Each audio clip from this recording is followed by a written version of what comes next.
ఎలక్షన్లు దగ్గర పడుతున్న సంది కమలం పువ్వు పార్టీ మస్తు జోరు చూపిస్తున్నది. లీడర్లు జనాలలోనే తిరుక్కుంటా జనాలలోనే ఉండేటట్టు చూసుకుంటున్నారు. దాంట్లో భాగంగానే ఎలా రఘునందన్ సారు పోయిన జనాలను పలకరించుకుంటా వాళ్ళతోని సారు మాట్లాడుతున్నాడు. గా ముచ్చట్లేందో ఓ మల్క చూసొద్దాం పాలి.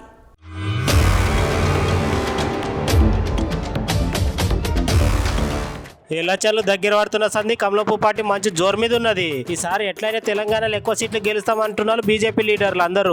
ఎప్పటికీ జనాలలో ఉండుకుంటా మంచి పేరు తెచ్చుకున్నారు. ఇవాళ సుతా రఘునందన్ సార్ ప్రచారం కోసం అని పోయి జనాలతోనే మాట్లాడుతున్నాడు. సార్ మాటలు మీరు సుతా ఒకసారి ఇన్నుర్రి.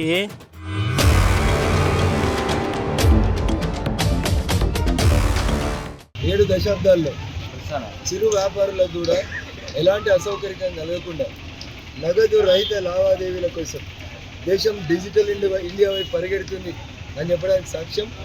ఈరోజు మార్కెట్లో అల్లం వెల్లిపాయ అమ్ముకునేటువంటి చిన్న వ్యాపారస్తులు కూడా ఏటీఎంలను వాడుతూ నగదు రహిత సమాజ నిర్మాణం కోసం నరేంద్ర మోడీ గారి ఆశయ సాధన వైపు అడుగులేస్తున్నారు. నేను రైతన్నల్ని అభినందిస్తూ ఉన్నాను. అదే నరేంద్రుడి బ్రాండ్, నరేంద్రుడి ప్రపంచానికి ఇచ్చినటువంటి భారతీయుల గుర్తింపు. కాబట్టి మోడీ గారు ఒకసారి చెప్తే గ్యారంటీగా జరుగుతుంది. ఈసారి 3వ సారి నరేంద్ర మోడీ గారి నాయకత్వంలో గ్యారంటీగా 400 ఎంపీలను గెలిపించి పంపిస్తామని ప్రజలందరూ కూడా చెప్తా ఉన్నారు.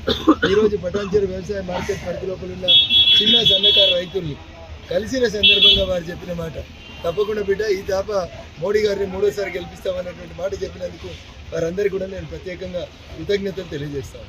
భారతీయ జనతా పార్టీ సబ్కా సాత్, సబ్కా వికాస్, సబ్కా విశ్వాస్ అనేటువంటి నినాదంతో ముందుకు పోతా ఉంది. ట్రిపుల్ తలాక్ బిల్లు తీసుకొచ్చింది భారతీయ జనతా పార్టీ. ముస్లింల కోసం కాదా? ఎందుకు ముస్లింలు మాకు వ్యతిరేకమైన ముద్ర ఎందుకు వేస్తారు? ముస్లింలు భారతీయులు కాదా? ఈ దేశంలో ఉండలేరా? కాబట్టి మీడియా కూడా అట్లాంటి పొరపుచ్చాలు తీసుకురాకండి.